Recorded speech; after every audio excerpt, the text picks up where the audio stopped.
The setting Arizona sun painted the desert mountains with streaks of blood red and amber as Ray Thunder Harrington wiped down the polished oak bar of the Veterans Rest for the third time that evening.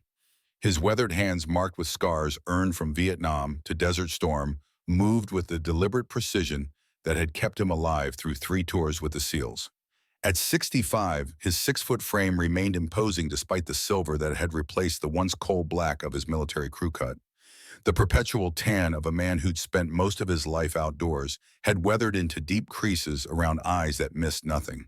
The roadhouse sat on the outskirts of Redemption, Arizona, a dying mining town that had seen better days before the copper mine closed in '82.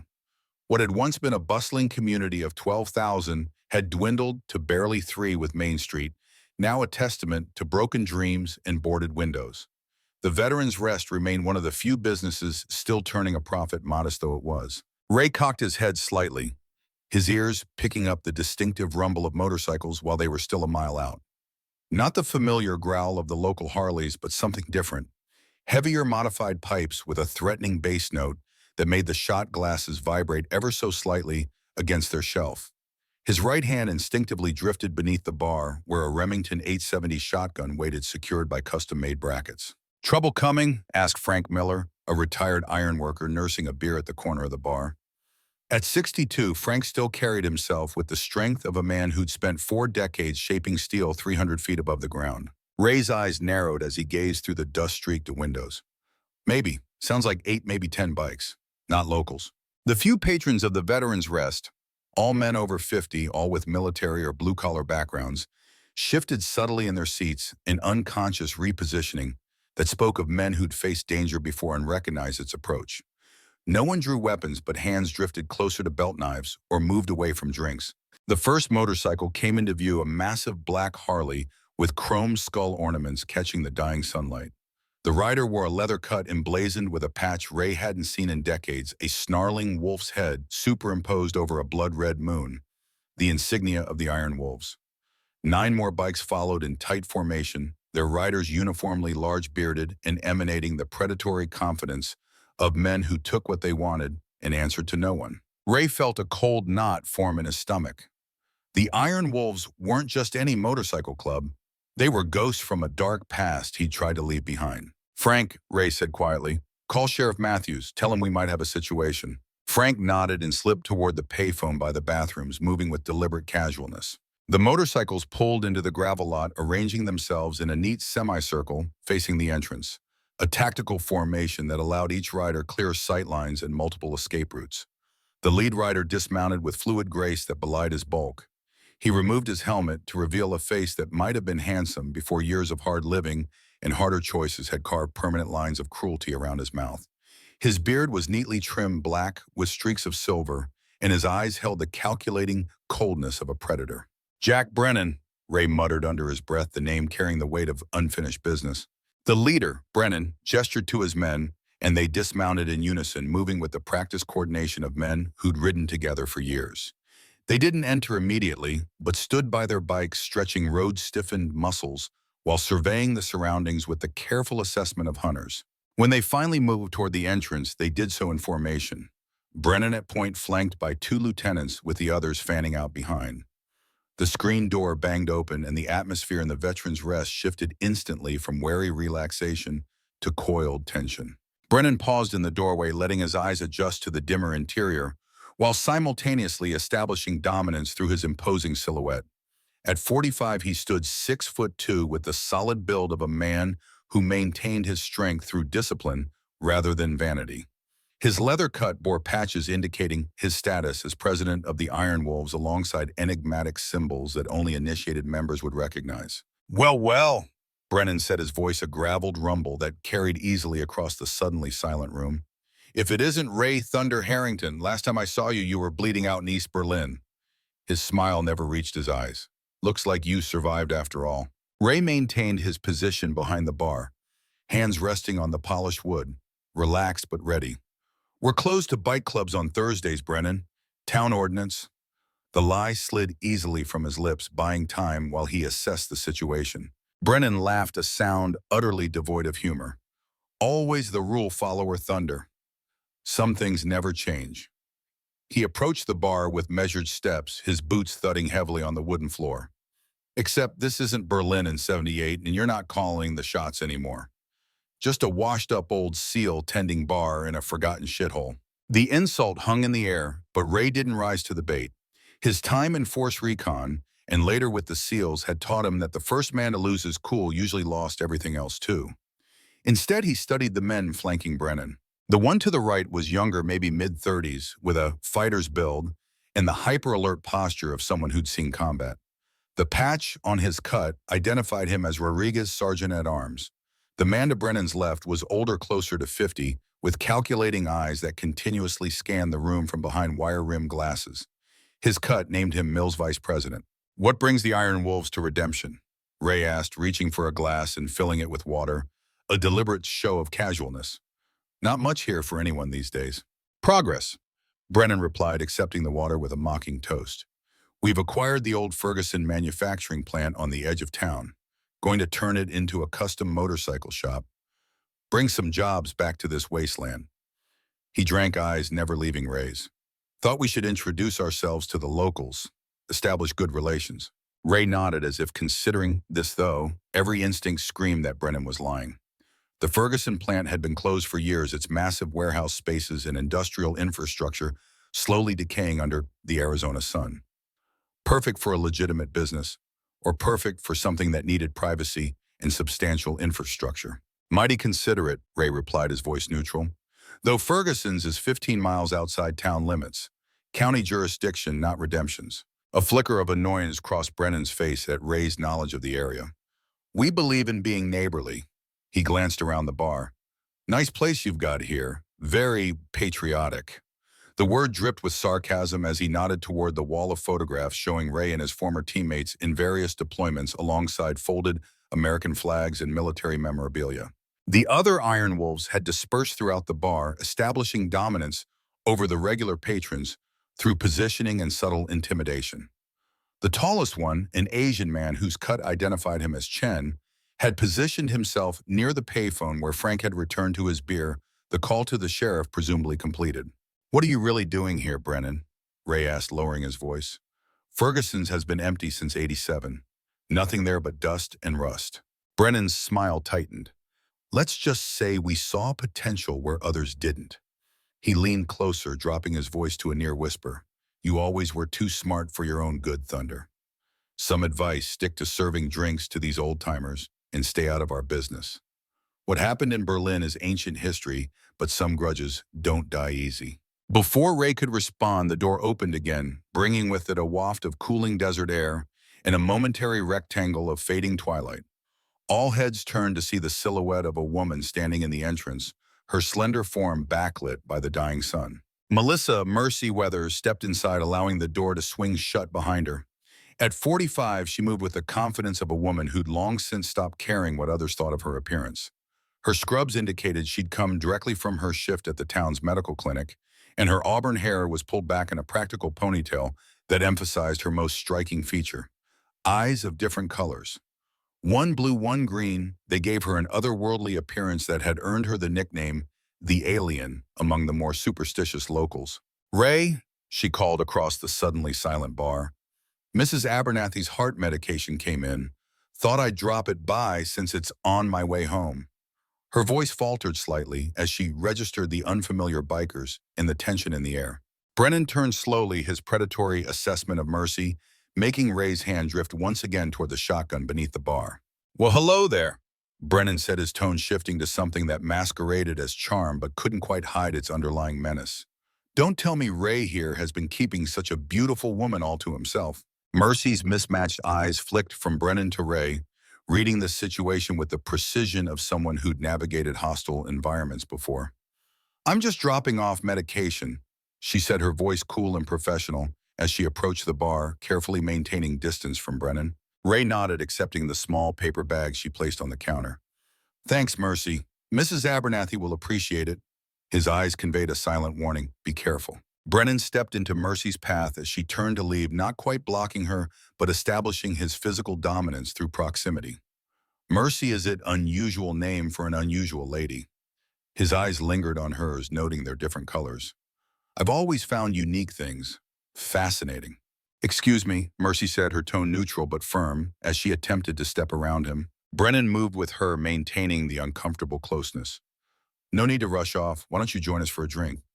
We're new in town, looking to make friends. His hand rose as if to touch her face. She's not interested, Brennan. Ray's voice cut through the tension, hard as steel. And in this establishment, when a lady says she's leaving, gentlemen step aside. The bar fell completely silent. Even the most inebriated patrons sensed the dangerous current running between the two men. Brennan's hand froze mid-gesture, and his head turned slowly toward Ray, all pretense of civility evaporating. Gentlemen. Brennan's laugh was ugly. I don't see any gentlemen here, just an old man who's forgotten his place in the world. What happened next occurred with the brutal efficiency that had once made Ray Harrington one of the most effective operators in naval special warfare. As Brennan's hand closed around Mercy's arm, Ray vaulted over the bar with surprising agility for a man his age. His right hand caught Brennan's wrist in a pressure point grip that immediately forced the younger man to release Mercy, while his left hand propelled her gently but firmly toward the door. Go, Ray told her quietly. Now. The respect for Ray's authority was such that none of the other Iron Wolves moved, immediately caught off guard by the speed of his intervention and the practiced nature of his movements. That hesitation lasted only seconds, but it was enough for Mercy to reach the door. She paused there, turning back with an expression that wasn't fear but something closer to calculation. Ray, don't. Her words were cut off as Brennan recovered, twisting in Ray's grip with a roar of fury. His free hand swung in a vicious arc, catching Ray across the temple, with enough force to send the older man staggering back against the bar. You senile old bastard, Brennan snarled, advancing as Ray steadied himself. You think because you were some hotshot operator 30 years ago, you can put your hands on me? Ray straightened, wiping a trickle of blood from his eyebrow with calm deliberation. I think, he said quietly, that in my establishment we treat women with respect. Brennan's response was another swing, this one calculated to do serious damage. But decades of hand-to-hand combat training don't simply disappear with age. Ray slipped the punch with a minimal movement, allowing Brennan's momentum to carry him forward while simultaneously hooking the younger man's ankle with his foot.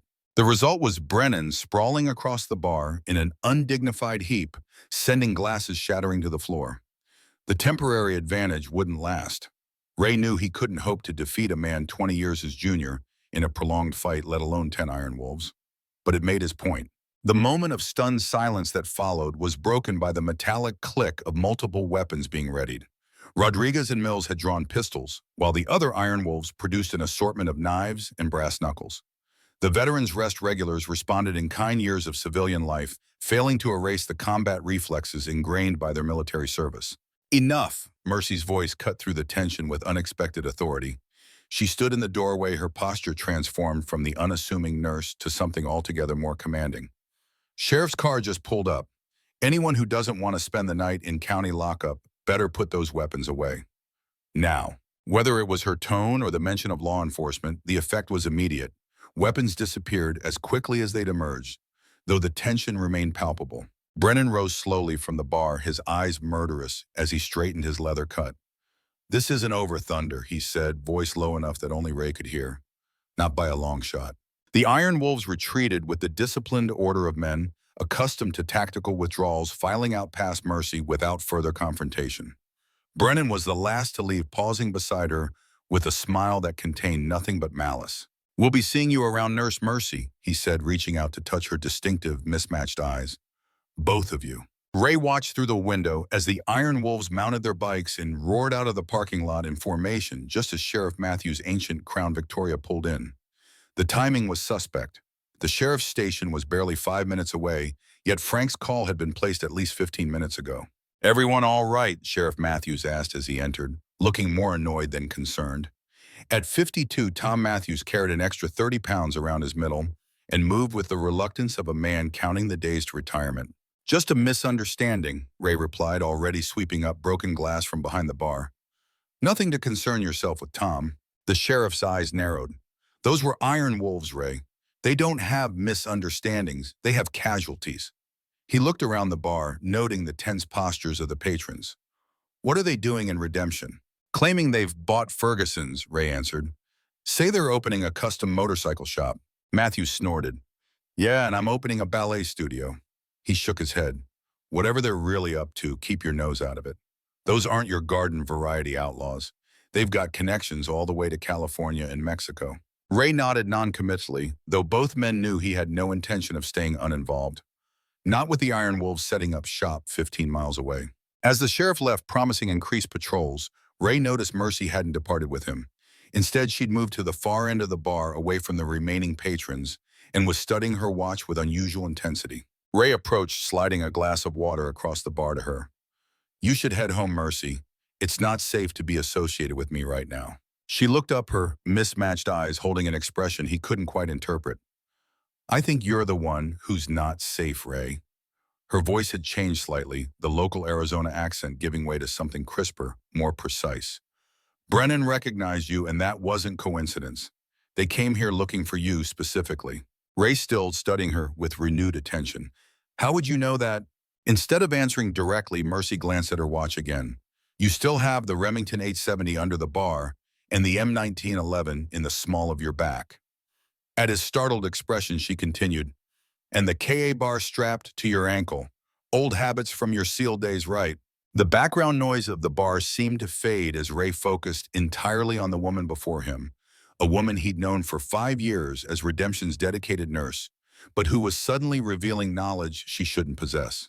Who are you? He asked quietly. Right now, I'm still Melissa Weathers' nurse practitioner, she replied, her voice equally low. But 30 years ago in East Berlin, I was known by a different name, one you might remember from Operation Duskfall. Ray felt the blood drain from his face. Operation Duskfall was classified beyond top secret, a joint CIA SEAL mission that had gone catastrophically wrong in 1978. Only 3 people had survived, and one of them, the CIA handler, had been a young woman whose real name he'd never known. Sparrow, he whispered, using the code name from decades past. Mercy's lips curved in a smile that transformed her face, suddenly revealing the ghost of the young operative she'd once been. Hello, Thunder. It's been a long time. Before Ray could process this revelation, the door to the Veterans Rest banged open again. 3 Iron Wolves, Rodriguez, Mills, and Chen, strode in with purposeful menace, having clearly doubled back after the sheriff's departure. The boss wants a word with the nurse, Rodriguez announced, moving directly toward Mercy with the confidence of someone unused to being refused. Outside, now. Ray moved to intercept, but Mercy laid a restraining hand on his arm. It's all right, she said calmly. I can handle this. Like hell, Ray growled, but she squeezed his arm with surprising strength. Trust me, she whispered. Just like Berlin, remember the protocol. The reference to their shared past mission made him hesitate just long enough for her to step around the bar and approach the waiting Iron Wolves with apparent calm. Gentlemen, she said, her tone professionally neutral, I'm afraid I have patients waiting at the clinic. Whatever Mr. Brennan wants to discuss will have to wait until tomorrow. Rodriguez laughed, the sound devoid of humor. That wasn't a request, lady, and the boss doesn't like to be kept waiting. Mercy checked her watch again, an action that seemed to irritate the Iron Wolves. It's getting late, she observed mildly. Perhaps we could arrange a meeting for tomorrow morning instead. Are you deaf? Mills stepped forward, his scholarly appearance belied by the threat in his voice. You're coming with us, now. The bar had emptied of most regular patrons during the sheriff's visit, leaving only Frank and 2 Vietnam veterans who were too drunk to recognize the danger. Ray stood behind the bar, one hand beneath the counter on his shotgun, calculating odds that didn't look promising. Last chance, Chen said quietly, his voice carrying the calm certainty of a man accustomed to violence. Come peacefully or we drag you out.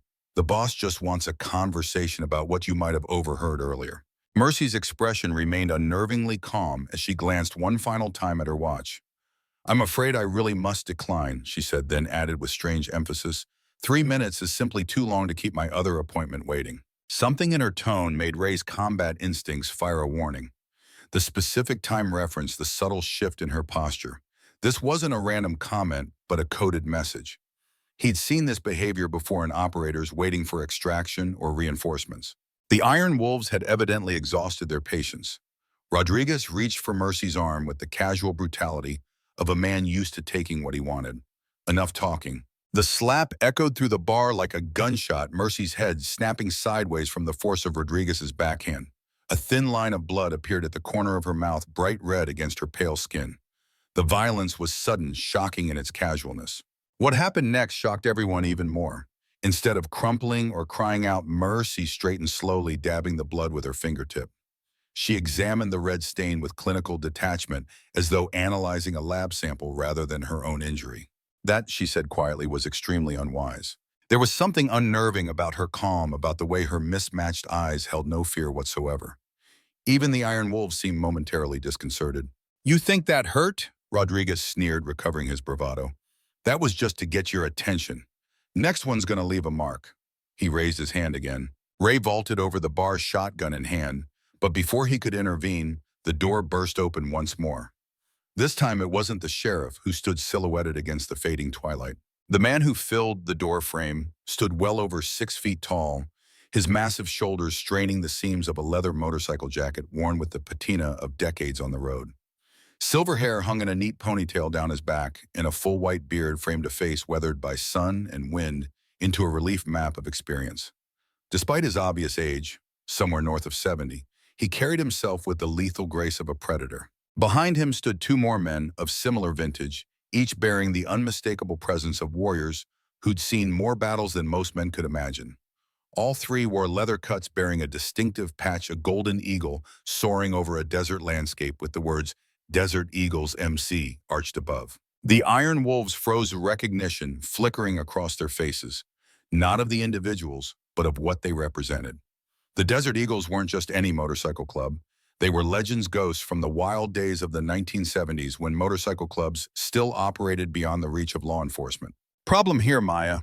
the lead man asked, his deep voice carrying the graveled authority of command. Mercy, or Maya apparently, straightened slightly. "Just a misunderstanding about appointment scheduling, Ghost. Nothing serious." The man called Ghost surveyed the scene with eyes that missed nothing. The fresh mark on Maya's face, the aggressive postures of the Iron Wolves' Ray's white-knuckled grip on the shotgun. "Looks serious enough to me," he observed mildly, though there was nothing mild about the way his companions had positioned themselves to control the room. One had drifted to the left, the other to the right, creating a triangle of dominance that any combat veteran would recognize as a tactical formation.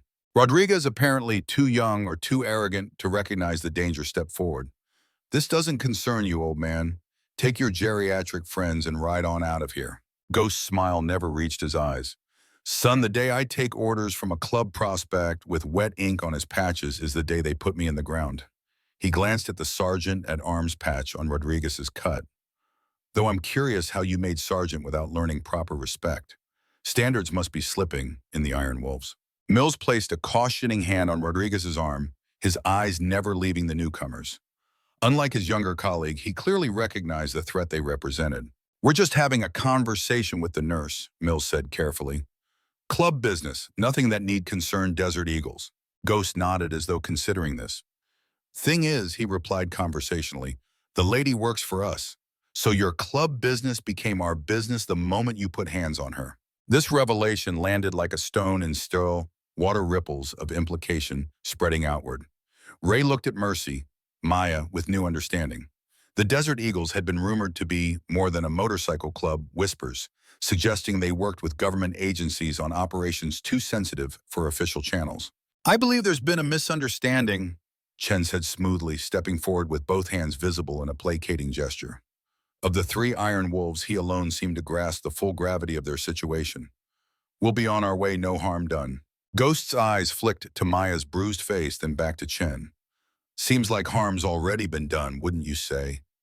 He didn't raise his voice, but something in his tone made it clear that consequences would follow.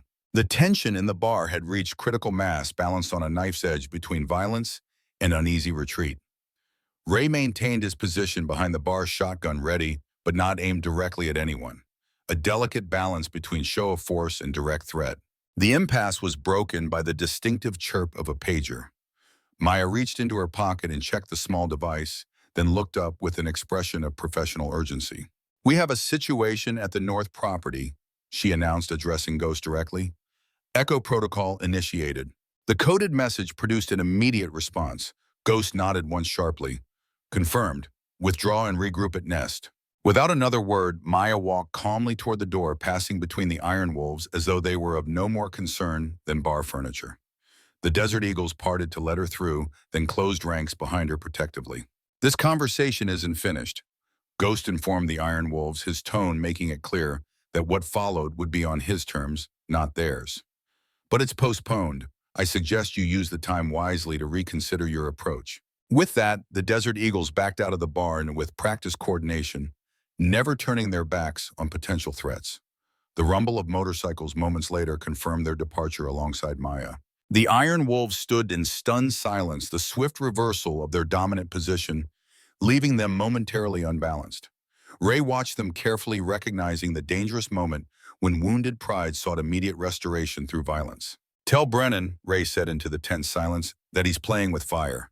The Desert Eagles aren't some new club trying to make their bones. They've forgotten more about this life than the Iron Wolves will ever know. Rodriguez's face flushed with anger. You threatening us, old man? Warning you, Ray corrected, finally lowering the shotgun slightly. Whatever you came to redemption for, it's not worth what will happen if you cross them. Mills studied Ray with renewed interest. You know them, the Desert Eagles? It wasn't a question. I know enough, Ray replied carefully. Enough to recognize when it's time to back away from a fight you can't win. The three Iron Wolves exchanged glances, some unspoken communication passing between them. Finally, Chen nodded toward the door, and they filed out with as much dignity as they could muster, the bell above the entrance jangling discordantly behind them. Ray waited until the sound of their motorcycles faded before allowing himself to exhale fully. He returned the shotgun to its place beneath the bar and reached for the bottle of Jack Daniels he kept for emergencies. This certainly qualified. Frank approached, cautiously eyeing the untouched whiskey. What the hell just happened, Ray? Those weren't just any bikers. And Mercy, he shook his head in confusion. Not Mercy, Ray corrected, pouring a double shot and downing it in one swallow. Maya, and if I'm right about who those men were, things in Redemption are about to get very complicated. He gazed out the window at the empty parking lot, mind racing with implications. The Desert Eagles had vanished into legend decades ago, their operations so classified that most people believed they'd never existed at all, just another motorcycle club folktale. Yet here they were in Redemption, obviously still operational despite their advanced age. And Maya, the woman he'd known as Mercy for 5 years, the quiet nurse who'd patched up everything from bar fight injuries to ranching accidents without batting an eye, she was one of them. Had always been one of them, apparently planted in Redemption for reasons he couldn't begin to guess. Ray reached beneath the bar again, this time retrieving a dusty black leather-bound ledger. He flipped it open to reveal pages of coded entries, coordinates, dates, names, all written in a cipher developed during his SEAL days. Frank, he said quietly, I need you to lock up for me tonight. There's somewhere I need to be. Frank's eyes widened at the sight of the ledger. In 5 years of friendship, Ray had never revealed its existence. This have something to do with Berlin, with what Brennan said earlier. Ray nodded grimly. Berlin, duskfall, ghosts I thought were long buried. He tucked the ledger into his jacket. Turns out the past isn't as dead as I'd hoped. 30 minutes later, Ray's 1980 Harley-Davidson Electroglide rumbled to life in the small garage behind his modest home. The bike had been meticulously maintained, its black paint and chrome gleaming even in the dim light. He secured the ledger in the saddlebag and swung his leg over the seat with practiced ease. As he rode through the silent streets of Redemption toward the desert beyond, Ray's mind replayed the evening's events with tactical precision. The Iron Wolves' arrival, Brennan's veiled threats, Maya's revelation, the Desert Eagles' unexpected intervention. None of it was coincidence. The arrival of both motorcycle clubs in the same small town on the same day defied probability. Something was happening, something connected to a mission gone wrong nearly 30 years ago in the divided city of Berlin. The desert night enfolded him as he left the town limits, the cool air carrying the scent of sage and dust. Ahead, barely visible in the distance, a single light burned atop a mesa, a signal meant for those who knew where to look. Ray opened the throttle, the Harley's engine thundering into the night. Whatever waited at that distant light, he would face it as he'd faced every challenge in his 65 years, head on, with eyes wide open. Behind him, unnoticed in the darkness, another motorcycle fell into pursuit at a discreet distance. Its rider silhouetted against the rising moon wore the distinctive cut of the Iron Wolves. Chen followed silently, his training evident in the way he maintained perfect distance, close enough to track, far enough to avoid detection. The ghosts of the Cold War were stirring in the Arizona desert, and by morning blood would surely follow. The desert night embraced Ray's Harley like an old friend, cool air rushing past as he followed the narrow service road winding up toward the mesa. His headlight carved a solitary path through darkness, so complete it seemed to swallow everything beyond its beam. Stars crowded the vast Arizona sky, unchanged from when indigenous tribes had used them for navigation centuries before. Ray knew these back roads by heart, the legacy of countless solo rides taken when sleep eluded him, and memories of fallen brothers grew too loud. Tonight, however, he rode with purpose, the coordinates in his mental map leading to a location few living souls knew existed. The light atop the mesa grew stronger as he ascended a stationary beacon, guiding him upward. At the final switchback, Ray killed the Harley's engine and lights coasting the remaining distance in darkness. Old habits from his operational days resurfaced naturally. Minimize signature, approach with caution, trust nothing. He parked behind a cluster of boulders concealing the bike from casual observation and drew the M1911 from his back holster. The weight of the pistol felt reassuring in his hand, a tangible connection to a life he'd thought left behind years ago. The KA bar strapped to his ankle completed his minimal armament. Not enough for a firefight, but sufficient for what he hoped would be merely a tense conversation. 200 yards ahead stood an unassuming structure built into the mesa itself. To uninformed observers, it appeared to be nothing more than an old survey station abandoned after the copper mine closed. Only subtle details betrayed its true nature. The slightly thicker walls, the professionally reinforced door, the nearly invisible security cameras mounted among the rocks. Ray approached with practiced caution, moving from shadow to shadow with the muscle memory of a man who'd once infiltrated facilities far more heavily guarded than this. Halfway to the building, he froze at the sound of gravel crunching beneath a boot, not his own. "You're getting rusty, Thunder," a voice called softly from the darkness to his right. "I've been on your six since you left town." Ray pivoted smoothly, bringing his weapon to bear on the source of the voice. From the shadows emerged chin hands, raised in the universal gesture of non-aggression, though the Iron Wolf's relaxed stance suggested confidence rather than surrender. "If I'd wanted you dead," Chen continued conversationally, "you'd never have made it up the first switchback." Ray kept his pistol centered on Chen's chest. "Following a man out here doesn't seem like club business, more like personal curiosity." Chen's smile was barely visible in the darkness. "Let's just say my interest in you goes beyond motorcycle club politics." He nodded toward the structure ahead. "And I'm very interested in why a retired SEAL bar owner is sneaking up to an old survey station in the middle of the night."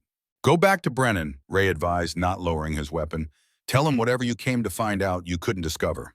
"Brennan didn't send me." Chen's expression shifted, becoming more serious. "And we both know that building isn't a survey station." The standoff stretched between them, taut with potential violence. Ray measured options, calculating odds with the cold precision that had kept him alive through 3 decades of service. Chen was younger, probably faster, but Ray had position and experience. Before either man could act, a third voice cut through the tension. "If you boys are finished with your pissing contest, we've got actual problems to discuss." Maya emerged from the shadowed entrance of the structure, her nurse's scrubs replaced by tactical clothing in desert camouflage. A Sig Sauer P226 hung in a shoulder holster, and her auburn hair was now secured in a tight braid. Her mismatched eyes caught the starlight as she regarded both men with equal parts amusement and impatience. "You can put the gun down, Ray," she said, then turned to Chen, "and you can stop pretending to be one of Brennan's thugs. Your cover's blown." Chen's posture changed instantly, military discipline replacing the affected swagger of an outlaw biker. He lowered his hands and gave Maya a respectful nod. "Not my call, ma'am. Orders were to maintain position until extraction." Ray looked between them, understanding dawning slowly. "He's one of yours." Maya nodded. "Special Agent Andrew Chen, CIA, embedded with the Iron Wolves for the past 18 months. She gestured toward the building. "Can we continue this? Inside of visibility is excellent tonight, and we're silhouetted against the skyline." Ray holstered his weapon, reluctantly, military training, warring with deeply ingrained caution. "Seems I'm the only one who didn't know the game was afoot," he observed, falling into step beside Maya as they approached the structure. "Not a game, Ray," she replied, her voice hardening. "And you weren't supposed to be involved at all." Redemption was chosen as an operational area precisely because it was quiet, isolated, and had no known connections to our targets. The reinforced door opened at Maya's touch, revealing an interior that bore no resemblance to an abandoned survey station. Banks of communications equipment lined one wall, while tactical maps and surveillance photos covered another. 3 additional operators manned various stations, All men in their 60s or 70s, all bearing the unmistakable presence of career special operators. And standing at the center of it all, studying a topographical display with laser focus, was the man Ray had seen earlier at the Veterans Rest, Ghost. Ghost straightened as they entered his imposing height, emphasized by ramrod-straight posture that defied his 70 years. Up close, his face revealed a lifetime of hard decisions, deep lines around eyes that had seen too much, a broken nose that had been reset with more concern for function than appearance, and a thin scar that disappeared into his white beard. Harrington Ghost acknowledged with a nod, "Been a long time." Ray studied the man carefully, memory finally connecting with the present. "Michael Harrison, Ranger Battalion, later Delta. We ran parallel ops in Panama '89. Ghost's mouth twitched in what might have been the ghost of a smile. "Good memory. Though it's been Ghost for a lot longer than Michael at this point." Ray glanced around the command center, noting the professionalism of the setup. This was no amateur operation or temporary outpost. It had the hallmarks of a fully sanctioned government black site. "What exactly am I walking into here?" Ray asked, addressing the question to the room at large. Maya exchanged looks with Ghost, some unspoken communication passing between them. After a moment, Ghost nodded. "Show him," he instructed. Maya moved to a secure cabinet, entering a complex code into an electronic lock. The cabinet opened to reveal a metal briefcase which she placed on the central table and opened with practiced precision. Inside lay photographs, documents, and what appeared to be technical schematics. Maya selected several photos and arranged them in sequence before Ray. "Operation Broken Arrow," she began, her voice shifting to the clinical tone of a mission briefing. 1991, in the immediate aftermath of the Soviet Union's collapse, a joint CIA military task force was dispatched to secure nuclear materials from former Soviet installations before they could disappear onto the black market. The first photograph showed a military installation somewhere in Eastern Europe, snow-covered and seemingly abandoned. The next revealed the same facility with its security fences breached and transport vehicles in the compound. Most of the mission was successful. Maya continued, her finger tracing across the images. "We secured approximately 80% of the targeted materials. But one shipment, 3 tactical nuclear devices designed for battlefield deployment, disappeared before we reached the storage facility." Ray studied the photographs with growing unease. "I remember the chatter about missing Soviet nukes. Most of intelligence community considered it paranoia or exaggeration." "It wasn't," Ghost interjected grimly. "Those devices were real, fully functional, and portable enough to be transported in standard cargo containers. They weren't city killers, but each had the capability of destroying several city blocks." Maya placed another photograph on the table, a surveillance image showing a younger Brennan, though his features were unmistakable, conversing with a man in Soviet military uniform. "Jack Brennan isn't his real name," she explained. "He was born Yuri Kolzak, KGB Foreign Operations. He was in Berlin when you were there in '78, though your paths never directly crossed." The revelation landed like a physical blow. Ray had suspected Brennan was dangerous, but a former KGB operative changed the calculus entirely. "After the Soviet collapse, Kolzak went entrepreneurial," Ghost continued. "Used his KGB connections to establish smuggling networks across Europe, eventually expanding into the Americas. The Iron Wolves began as his personal security force before evolving into a full criminal organization with chapters in 12 states. Chen stepped forward, adding his perspective. "For the past decade, Kolzak has been relatively quiet, focusing on traditional criminal enterprises like drugs and weapons trafficking. But 18 months ago, something changed.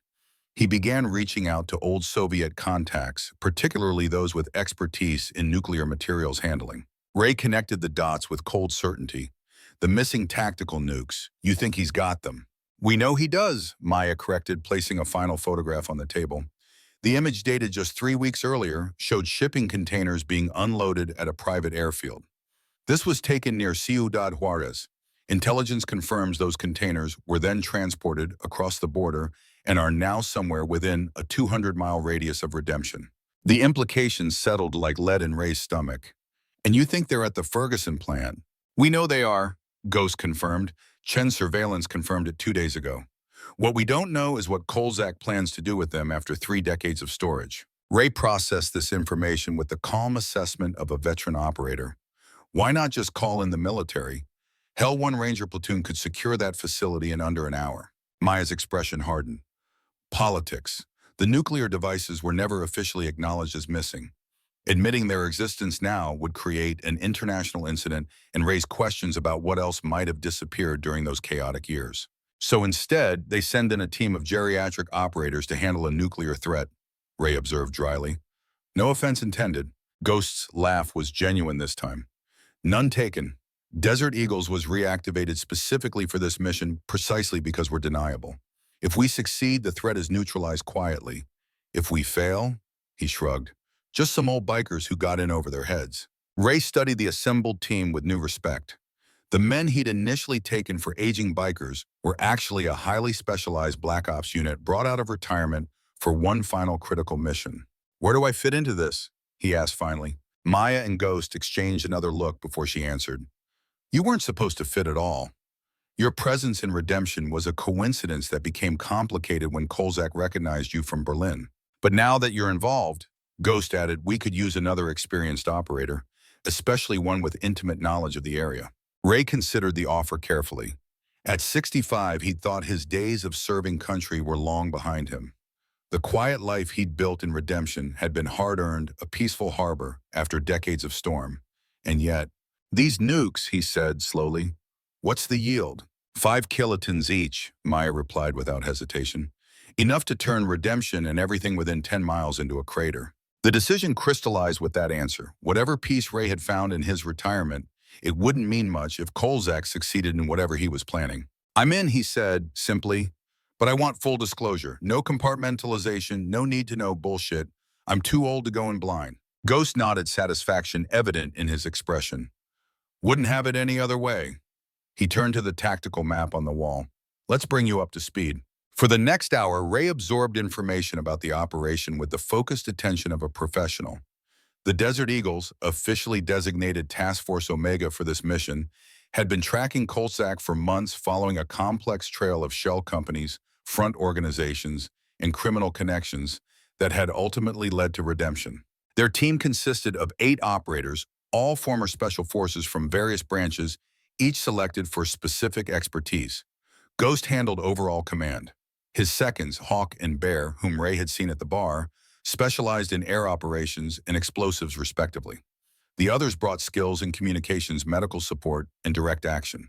Maya, he learned, was more than just a CIA operative. Her background included advanced degrees in nuclear physics and extensive field experience with radiological threats. Her strange eyes, one blue, one green, were indeed the result of a radiation exposure during a previous mission, though the heterochromia had proven useful as a distinctive cover identity. The plan, Ghost explained, indicating points on the map, is to infiltrate the Ferguson plant tomorrow night during their shift change. Chen has provided the security rotations and access codes.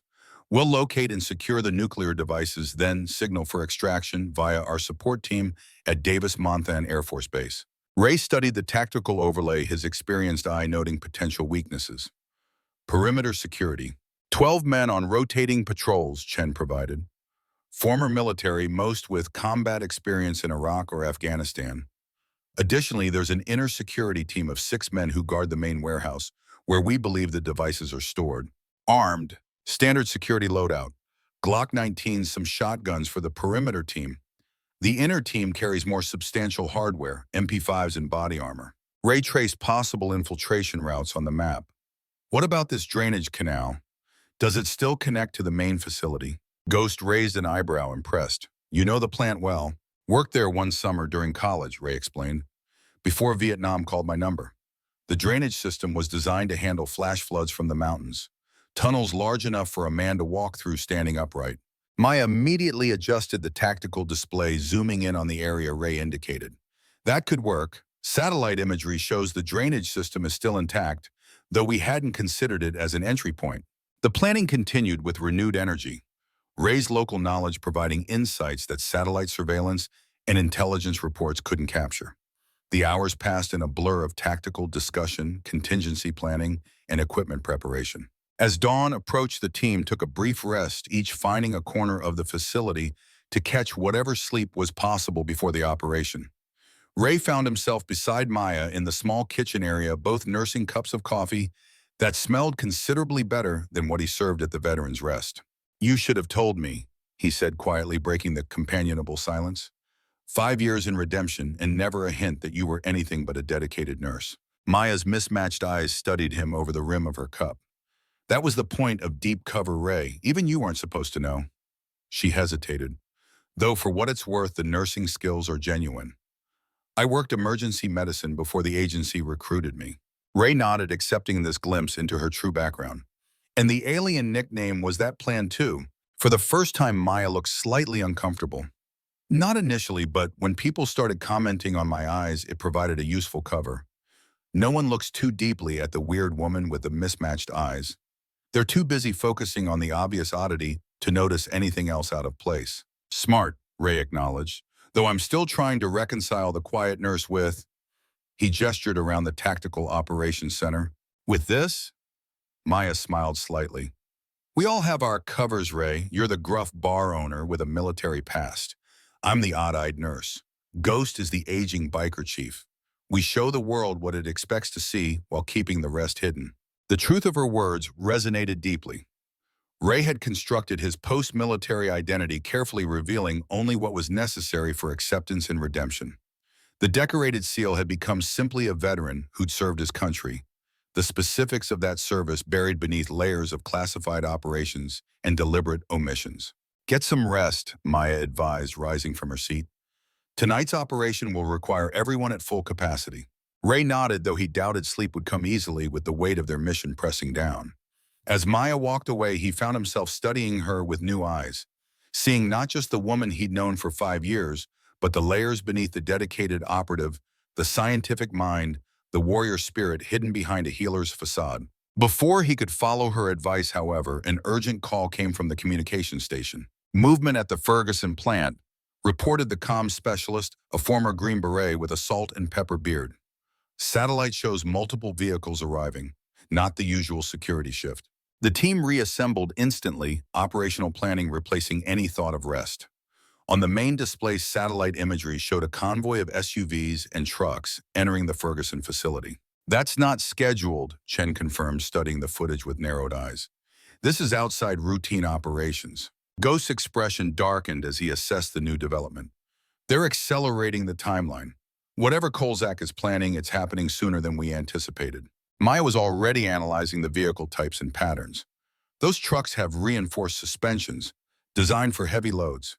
She pointed to distinctive features visible even from satellite height. And those are radiation-shielded transport containers. They're moving the nukes, Ray concluded grimly. We need to move now, Ghost decided, years of command experience evident in his tone. Original infiltration plan is scrapped. This becomes a direct intervention operation. The command center transformed instantly from planning mode to pre-mission preparation. Weapons were checked and loaded. Tactical gear was distributed. Communications equipment was tested and synchronized. Ray found himself automatically falling into pre-mission routines he hadn't performed in years yet, which his body remembered perfectly. The familiar weight of a tactical vest. The reassuring heft of an M4 carbine provided from the team's surprisingly well-stocked armory. The meticulous check and double-check of every piece of equipment that might mean the difference between life and death. Comms check, Ghost ordered as the team assembled for departure. One by one, each operator verified their communications equipment using designated call signs rather than names. Another layer of operational security that came naturally to men who'd spent careers in the shadows. Thunder radio check, Ray spoke into his headset using the call sign he'd carried through countless missions decades earlier. Thunder confirmed, came the acknowledgement from Ghost. Welcome back to the dance. Outside, the desert morning painted the landscape in hues of gold and amber, beautiful and indifferent to the deadly serious preparations taking place. The Desert Eagles mounted their motorcycles, not the chrome-heavy Harleys they rode for cover, but matte black tactical variants modified for stealth operations with noise-suppressed engines and reinforced frames capable of off-road travel. Ray's borrowed bike felt unfamiliar beneath him, but the mechanics were the same as his own Harley. As he adjusted the tactical gear more comfortably across his shoulders, he caught Maya watching him with an unreadable expression. Having second thoughts, she asked quietly, securing her own helmet. Ray shook his head. Just wondering how I went from peaceful retirement to nuclear intervention mission in the space of 12 hours. Her smile contained no humor. Welcome to my world. Normal life is always just a cover story waiting to be blown. With Ghost in the lead, the convoy of black motorcycles moved out in tight formation, taking a route that would keep them concealed from main roads. Their approach to the Ferguson plant would utilize the rugged terrain of the Arizona desert to mask their movement until the final approach. As they rode, Ray's mind returned to Berlin 1978, the last time he'd faced a threat with global implications. He'd been young then, filled with the invincible confidence of a man in his prime. Now, decades later, he understood the real stakes. Not abstract concepts like national security or geopolitical stability, but the tangible reality of redemption. The small town he'd come to love filled with people who deserved to live out their lives in peace. The Ferguson plant appeared on the horizon, its utilitarian structures stark against the desert landscape. Even at a distance, the increased activity was evident. Vehicles moving within the perimeter, personnel and tactical gear establishing additional security positions. Ghost signaled for the team to hold position behind a ridgeline approximately 1 mile from the facility. Using high-powered optics, they assessed the evolving situation. They've tripled perimeter security. Hawk reported, his experienced eye cataloging defensive positions. Additional guards at all entry points, vehicle checkpoints, established sniper positions on the water tower and main building. Bear, the explosives expert, focused on the loading area. Those transport vehicles are designed for nuclear material, triple-shielded, GPS-tracked with integrated security systems. Whatever's going on, they're preparing to move something hot. Maya studied the facility through specialized equipment that detected radiation signatures. Confirmed radiation presence consistent with the tactical nuclear devices we're tracking. They're still on site but being prepared for transport. Ghost absorbed this information with the calm assessment of a commander who'd faced impossible odds before. Original infiltration plan won't work. Too many eyes, too much activity. He considered alternatives with rapid efficiency. We need a diversion. The team fell into professional problem solving, each contributing expertise gathered over decades of operations. Options were proposed, analyzed, and either developed or discarded based on feasibility and risk assessment.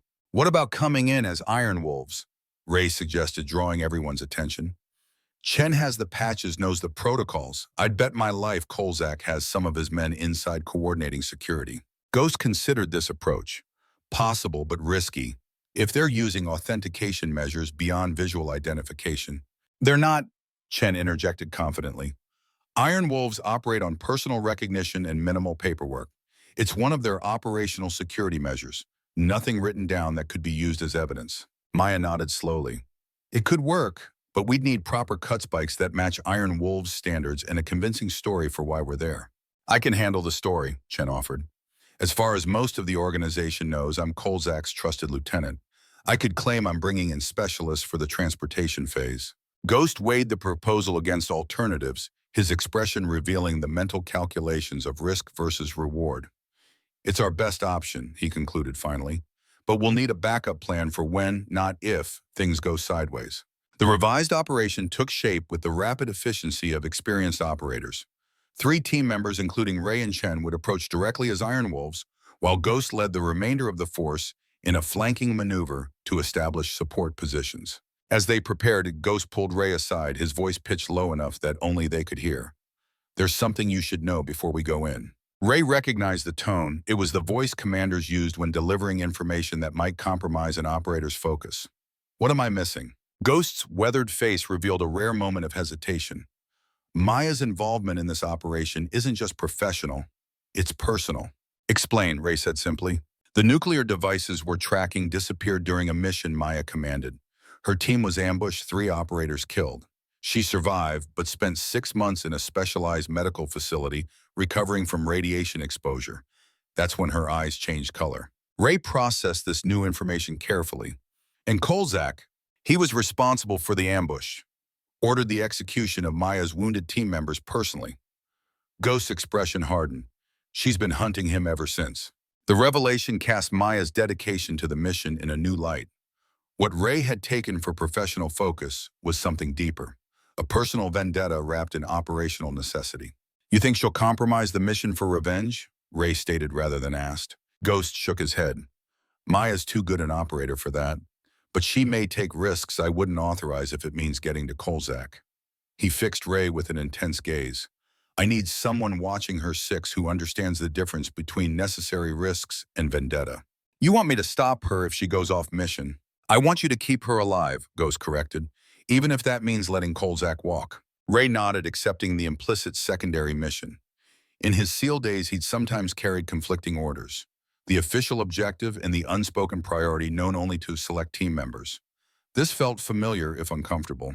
The team reassembled for final preparations. Iron Wolf's cuts were distributed to the infiltration team, authentic patches provided by Chen from his cover identity. Weapons were concealed beneath leather jackets, comms devices secured where they wouldn't be visible. Remember, Ghost instructed primary objective is locating and securing the nuclear devices. Secondary is intelligence gathering on Kolzak's intentions. Neutralizing hostile forces is authorized only when necessary for mission success. Maya's expression remained professional, though Ray now recognized the tightly controlled tension beneath her calm exterior. The personal stake Ghost had revealed explained much about her intense focus. 1 hour to execute, Ghost continued. Support team will be in position at these coordinates. He indicated points on the tactical map where the remainder of the Desert Eagles would establish overwatch positions. If primary infiltration fails, we move to contingency alpha, coordinated breach from multiple points. Ray found himself impressed by the meticulous planning and professional execution demonstrated by these aging operators. Despite their years, there was nothing diminished in their capabilities.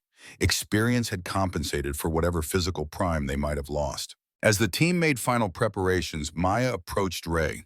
Her tactical gear was secured beneath an Iron Wolf's cut that seemed incongruous against her lean frame. The patches had been positioned to suggest a lower rank, a prospect who wouldn't draw excessive attention. "You look concerned," she observed, her mismatched eyes studying him with unnerving perception. Ray chose his words carefully. "Just wondering if there's anything about this operation I should know that wasn't included in the briefing." Something flashed in her expression. Awareness, perhaps, that Ghost might have shared additional context. "Just the usual," she replied with artificial lightness. "Nuclear weapons, former KGB operatives, and a team of retirement-age operators trying to prevent catastrophe. Nothing special." "Maya," Ray said quietly, using her real name deliberately. "Whatever happened between you and Kolzak in the past stays there. We focus on the mission, not settling old scores." Her expression cooled instantly. "I've been running operations since you were serving beers in Redemption Harrington. I don't need reminders about professionalism." "No," Ray agreed calmly, "but you might need reminding that revenge missions rarely end well for anyone involved." Before she could respond, Ghost signaled for mounting up. The conversation remained unfinished as they moved to their assigned vehicles, Ray and Chen on motorcycles consistent with Iron Wolf's standards, Maya in a nondescript SUV that would attract less attention than a female rider in the notoriously misogynistic club. As they prepared to move out, Ray caught Chen watching him with an expression that suggested he had overheard at least part of the exchange with Maya. "She lost her entire team," Chen said quietly. "Kolzak executed them while she was pinned down, unable to help. She had to listen to it happen over comms." Ray absorbed this additional context grimly. "Doesn't change the mission parameters." "No," Chen agreed, "but it explains the intensity." He secured his helmet. "Just so you know, if she goes after Kolzak, I won't stop her."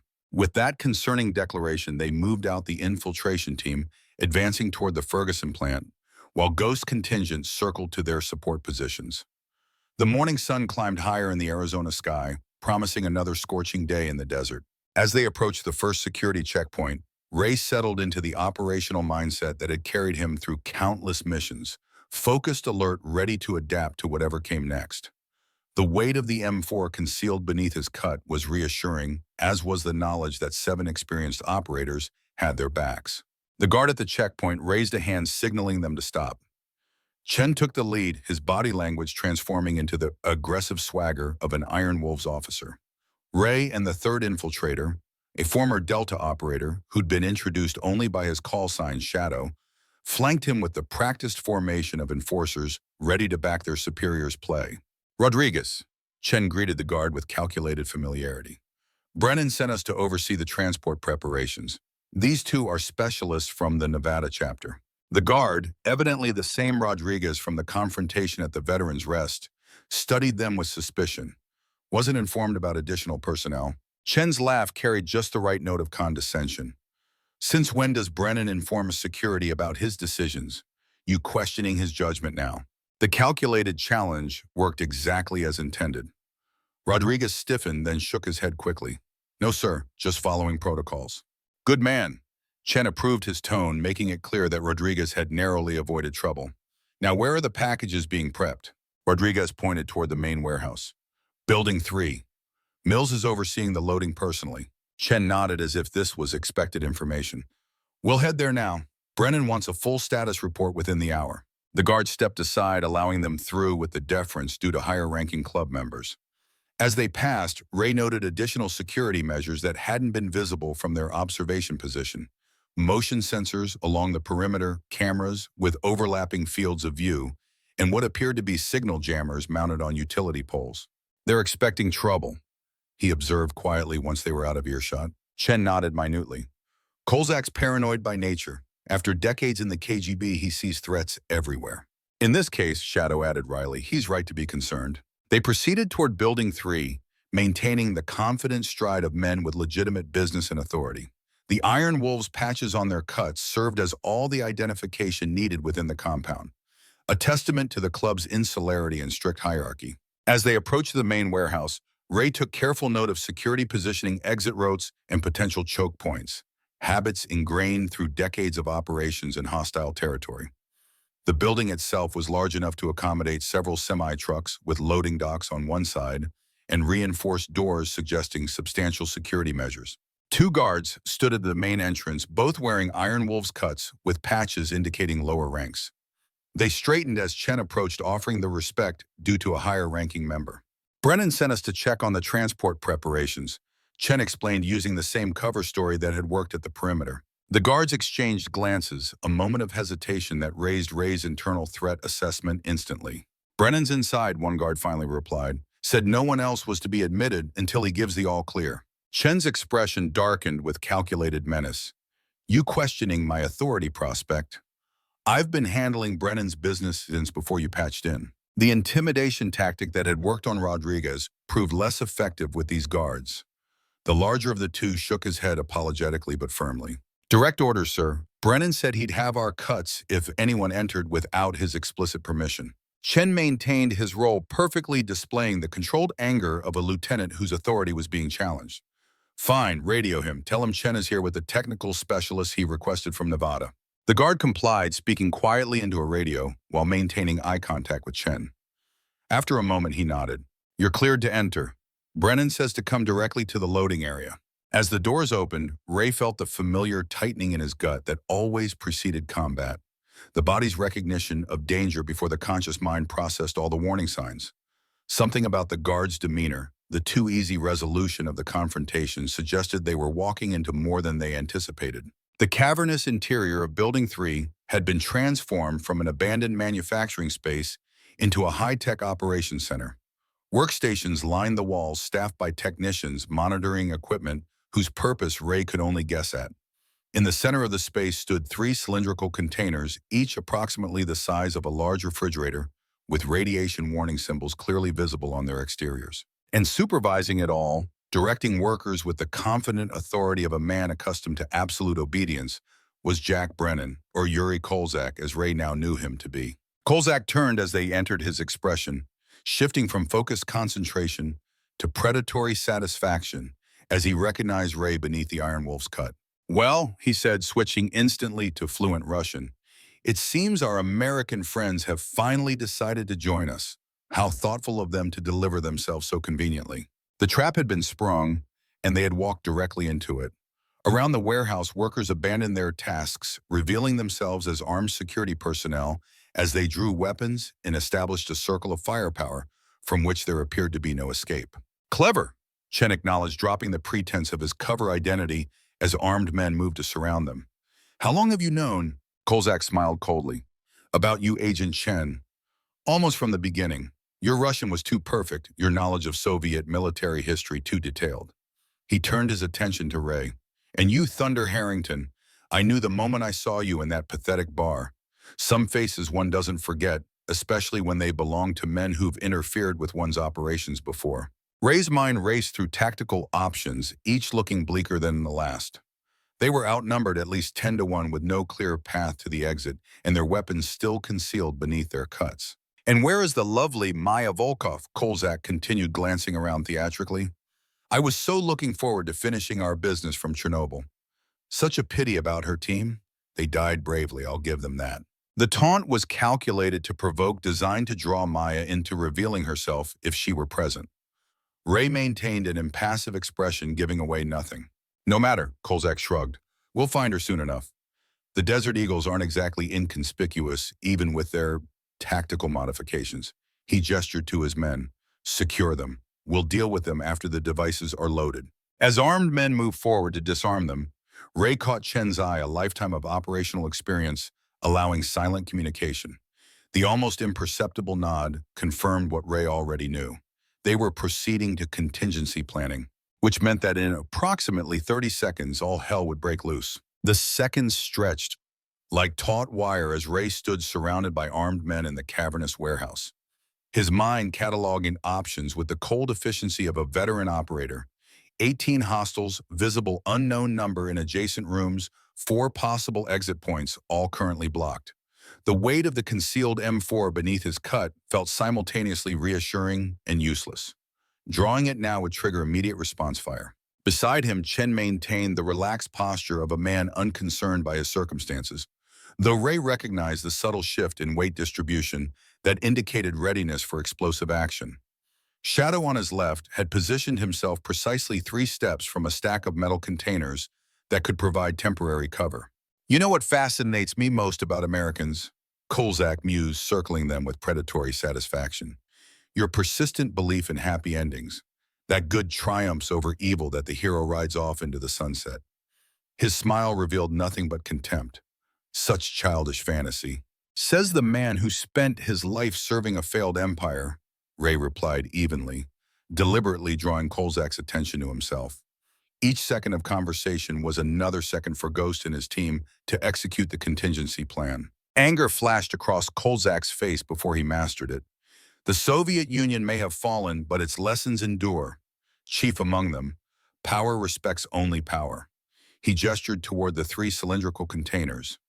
These devices represent the ultimate expression of that truth. Nuclear blackmail went out of style with the Cuban Missile Crisis. Chen observed his tone, suggesting boredom rather than concern. Even for a dinosaur like you, this plan seems outdated. The calculated insult achieved its purpose. Kolzak turned his full attention to Chen, momentarily neglecting Ray and Shadow. Outdated perhaps to a generation that grew up playing with smartphones, instead of living under the real threat of mutually assured destruction. His voice carried the fervor of a true believer. The world has forgotten what genuine fear feels like. I intend to remind them. Ray's eyes tracked the minute hand on his watch. 2 minutes since their capture. If Ghost was following contingency protocols, the diversion should begin any moment. He shifted slightly, establishing better balance for what would follow. What exactly do you hope to accomplish? He asked, maintaining the conversation while scanning for tactical opportunities. These aren't city killers. You can't hold a country hostage with tactical nukes. Kolzak's expression suggested Ray had asked precisely the question he'd been waiting for. Individual power has always been limited by individual means, but networks, his eyes gleamed with zealot's intensity, networks can achieve what no single actor could hope for. The implication landed like ice in Ray's stomach. You're not working alone. Of course not. Kolzak's smile was triumphant. Did you think I spent 30 years building international connections merely to traffic drugs and weapons? Those were financing mechanisms, nothing more. He gestured expansively. What happens today is merely the first demonstration in a carefully orchestrated campaign. 3 devices, 3 targets, synchronized for maximum psychological impact. Before Ray could process this escalation of threat, the distant sound of an explosion rocked the facility. The lights flickered momentarily before emergency systems engaged. Perfect timing. Ghost's diversion had begun. Kolzak's head snapped toward the sound, his expression hardening into combat focus. Secure the devices, he barked to his lieutenants. Prepare for immediate transport. Rodriguez, take 6 men and investigate the perimeter breach. The momentary chaos was exactly what Ray had been waiting for. As guards shifted attention toward the explosion, he caught Shadow's eye and gave an imperceptible nod. What followed unfolded with the choreographed precision of experienced operators moving in concert. Shadow dropped to one knee, drawing his concealed weapon in a fluid motion that culminated with 2 precise shots, eliminating the nearest guards. Simultaneously, Ray shoulder-checked Kolzak with enough force to send the man staggering backward, creating space to deploy his own M4 from beneath his cut. Chen moved with equal efficiency, his years undercover with the Iron Wolves, having provided intimate knowledge of their tactical responses. His first shots targeted the overhead lighting systems, plunging sections of the warehouse into shadow and disrupting the guards' sightlines. Ray established position behind a concrete support column, returning suppressing fire to cover Shadow's advance toward the nearest exit. The tactical situation remained dire. They were still heavily outnumbered, but the initiative had shifted, if only temporarily. Thunder status report. Ghost's voice crackled through Ray's earpiece, barely audible above the gunfire. Engaged with primary target, Ray responded tersely, pausing to fire a 3-round burst that dropped an advancing Iron Wolf. Nuclear devices present and being prepped for transport. Require immediate support. Copy. Maya's team breaching north entrance in 30 seconds. Hold position. Kolzak had recovered from his initial surprise, directing his men with the practiced command of someone who'd faced combat situations before. Concentrate fire on the support column, he ordered. Force him to move or die. Bullets impacted the concrete inches from Ray's head, sending chips of material flying like shrapnel. The position would become untenable within moments. He needed to relocate or be pinned down when reinforcements arrived. A rookie mistake he'd seen cost lives during his SEAL days. 20 feet away, Chen had established his own defensive position behind a heavy equipment console, methodically eliminating targets with the precision of a trained marksman. Shadow was nowhere to be seen, presumably having reached the exit to secure their escape route or support Maya's approaching team. Ray assessed his options with the calm, focused combat always brought him. The nearest alternative cover was a stack of supply crates 12 feet to his right, exposed ground he'd need to cross under direct fire. Not ideal, but better than remaining pinned when his current position failed. Drawing on decades-old training that had become muscle memory, Ray waited for a brief lull in the incoming fire, then executed a combat roll toward the crates. Bullets tracked his movement, impacting the concrete floor where he'd been milliseconds before. He felt the burning slice of a round grazing his left shoulder, but completed the maneuver, establishing new cover just as his previous position was shredded by concentrated fire. Getting slow, old man, he muttered to himself, ignoring the warm trickle of blood now soaking his shirt. The wound was superficial, painful but not debilitating. From his new vantage point, Ray had clearer sightlines to the nuclear devices. What he saw sent a surge of urgency through him. Kolzak's men were accelerating the loading process, preparing the containers for immediate transport. If they succeeded in moving the nukes off-site, the entire operation would be compromised. Ghost, they're moving the packages, he reported urgently. 2 minutes max before they're loaded. Understood. Maya's team breaching now. Bear team deploying countermeasures on all exit points. As if on cue, the northern entrance to the warehouse exploded inward in a controlled breach. Through the smoke and debris emerged Maya, leading a 3-person tactical team with a precision that spoke of countless similar operations. Her nurse's scrubs were long gone, replaced by full combat gear that made no concessions to her gender or size. The Sig Sauer in her hand spoke with mechanical authority as she eliminated 2 guards in rapid succession. The Iron Wolves responded with practiced coordination, shifting fire toward the new threat while maintaining pressure on Ray and Chen's positions. Kolzak himself had taken cover behind one of the nuclear transport containers, directing his men with the tactical acumen of his KGB training. Thunder sit rep. Maya's voice came through the comms, professional and focused despite the chaos. Southeast quadrant, behind supply crates, Ray responded. Chen is at the control console 20 meters west. Primary target is using package Alpha as cover.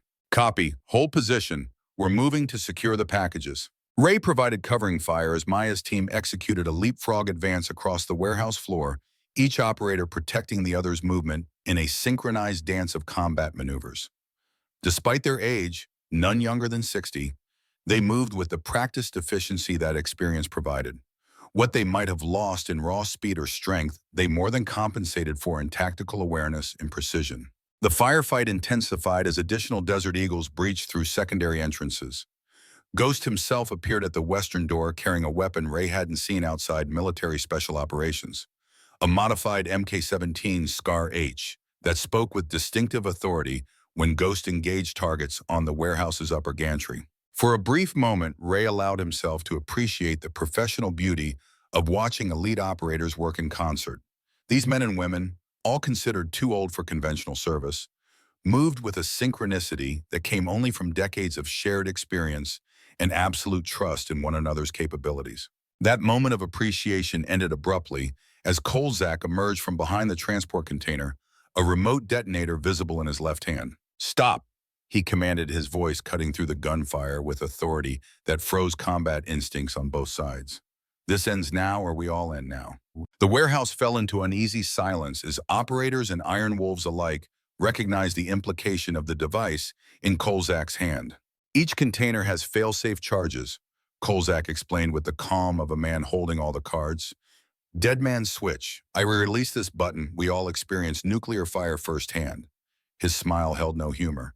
"At this range, death would be instantaneous. A small mercy." Ghost signaled his team to hold position, assessing the new threat with the measured calculation of a commander who'd faced impossible situations before. "Think carefully, Kolzak," he called from his position. "Martyrdom wasn't part of your KGB training." "Circumstances evolve," Kolzak replied smoothly, "and I've had 30 years to consider what I'm willing to sacrifice for the greater objective." Ray watched Maya closely, noting the white-knuckled grip on her weapon and the barely contained fury in her posture. Ghost's warning about her personal vendetta against Kolzak now seemed prophetic. She looked poised to disregard the nuclear threat in favor of eliminating her target. "The fail-safes are real," Chen confirmed quietly through the comms, having visual access to the containers from his position. "I recognize the design from intelligence reports. Soviet-era but effective." The tactical stalemate stretched painfully, each side weighing options that offered no clear advantage. Kolzak maintained his position, the detonator held conspicuously, where all could see the dead man's switch configuration. "Here's how this ends," Kolzak announced with the confidence of someone accustomed to dictating terms. "My men complete loading the packages. We leave with them. You allow this without interference and everyone lives another day." His gaze found Maya among the operators. "Even you, Agent Volkov, though I know how desperately you've wanted to avenge your team." The taunt struck its target with precision. Maya stepped forward, weapon raised despite the nuclear threat. "Their names were Wilson, Ramirez, and Patel," she said, her voice carrying the controlled rage of grief long contained. "You executed them after they surrendered, against every convention of warfare and basic humanity. Casualties of a greater conflict," Kolzak dismissed, "as you will be if you don't stand down immediately." Ray recognized the dangerous precipice the situation teetered upon.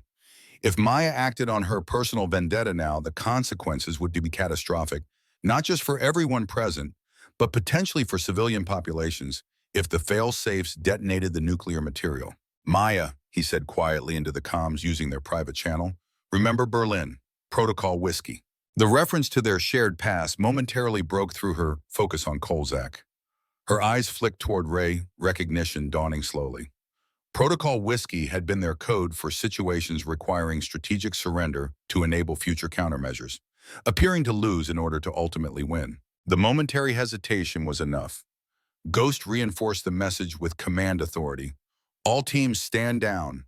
I repeat, stand down. Allow package transport to proceed."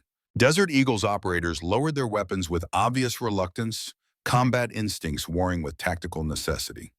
Maya was the last to comply, her weapon descending inch by grudging inch. Kolzak's smile was triumphant as he signaled his men to resume loading operations. "Wisdom prevails. Perhaps age has granted you perspective after all." Ray maintained his position behind the supply crates, mind racing through contingency options. Allowing the nuclear devices to leave the warehouse represented mission failure on a potentially catastrophic scale. Yet the immediate threat of detonation left few alternatives. As the Iron Wolves resumed loading the containers onto reinforced transport vehicles, Ray noticed something that sparked a glimmer of possibility.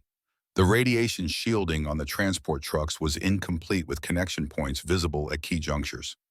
A plan began forming, built on decades of experience with tracking devices and covert operations. "Ghost," he murmured into the comms, keeping his voice low enough that it wouldn't carry beyond his position. "The trucks have standard RF shielding, but external power connections for the cooling systems." Ghost's response was immediate understanding. "Tracking options." "Affirmative. If we can place markers on the external connections, we can follow without detection." "Make it happen," Ghost ordered. "Bear Team has standard trackers in their kit." Ray used the resumed activity as cover to shift position, establishing better sight lines to the loading dock where the transport vehicles waited. The Iron Wolves worked with practiced efficiency, securing the nuclear containers with specialized equipment designed for hazardous materials.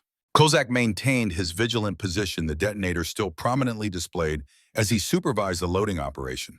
His attention remained primarily focused on Maya, clearly identifying her as the greatest threat among the Desert Eagles. Through subtle hand signals invisible to untrained observers, Ghost coordinated his team into covering positions that would facilitate Ray's approach to the vehicles. Bear, the explosives expert, extracted 3 miniaturized tracking devices from his tactical vest, each no larger than a shirt button, but containing sophisticated technology capable of transmitting location data through multiple channels to avoid signal blocking. Ready when you are, Bear confirmed through the comms, devices prepped for 60-day deployment. The challenge remained getting close enough to place the trackers without alerting Kolzak or his men. Ray assessed angles and movements, identifying a potential approach path that utilized blind spots in the Iron Wolves' security positioning.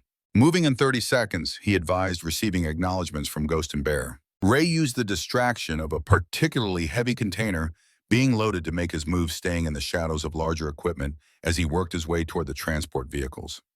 Decades of infiltration training guided each step, rolling his weight from heel to toe to minimize sound, keeping his profile low, utilizing visual cover to maximum advantage. He reached the first transport vehicle undetected, sliding beneath it, with the fluid movement of a man half his age.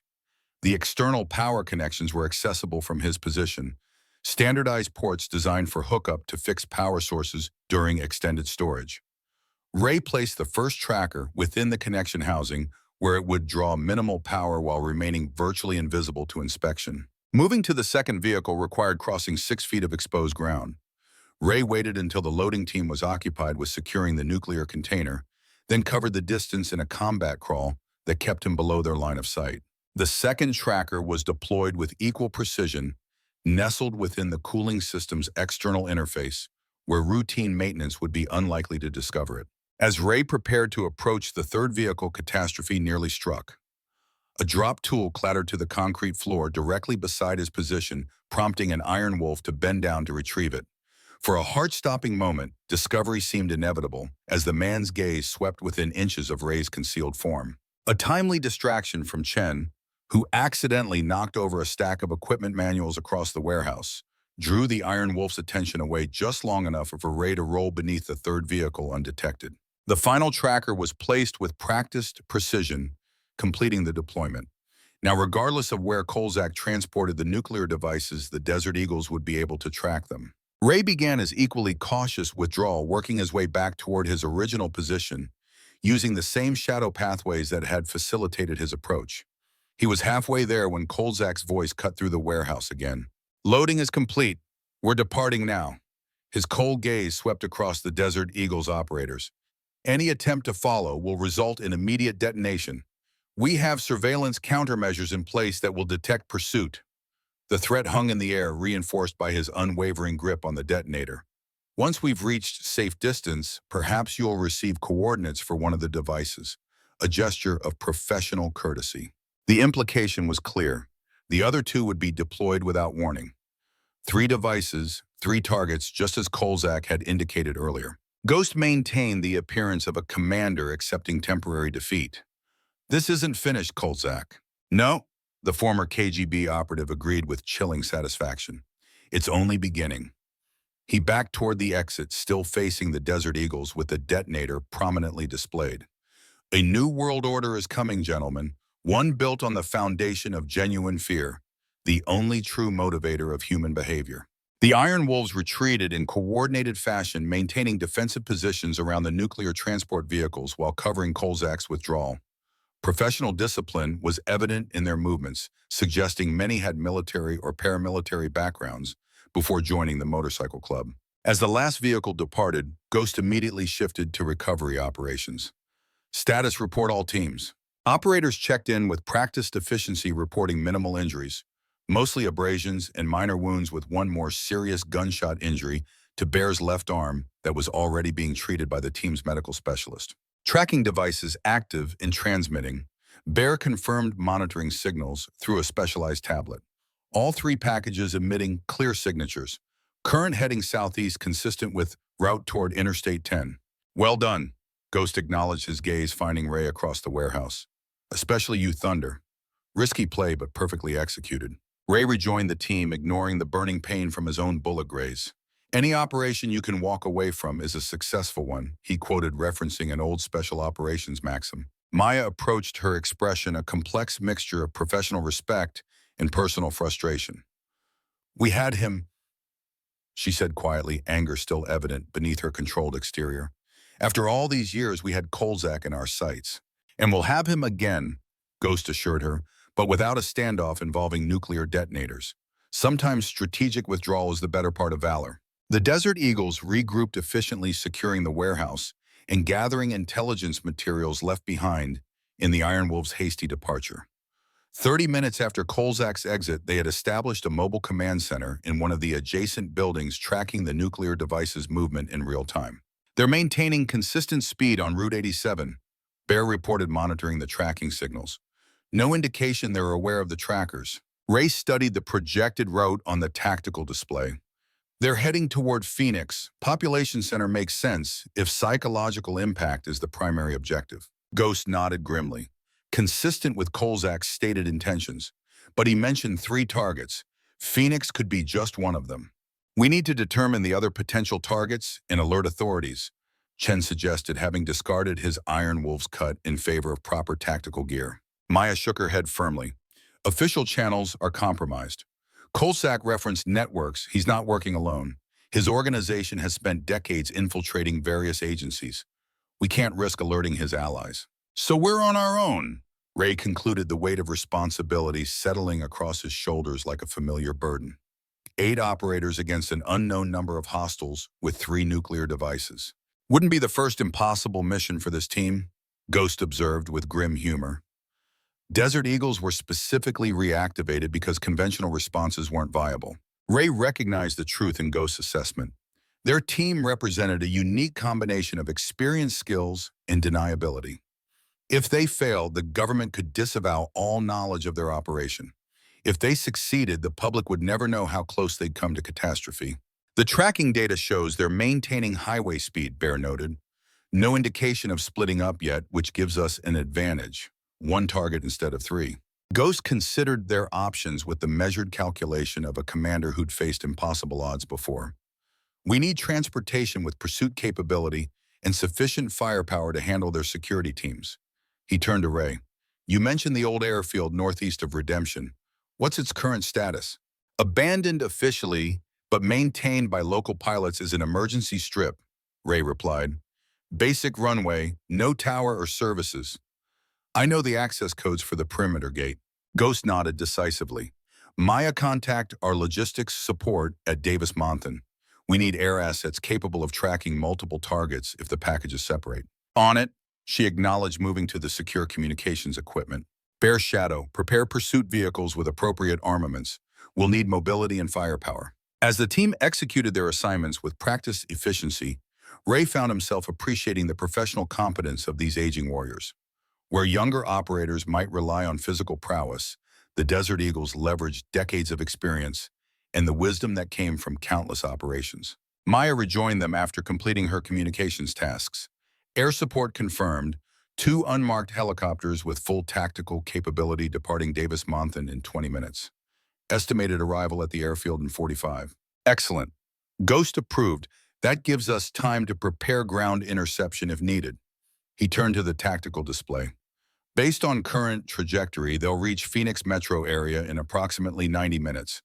We need to intercept before they enter populated areas. Ray studied the map, identifying potential interception points.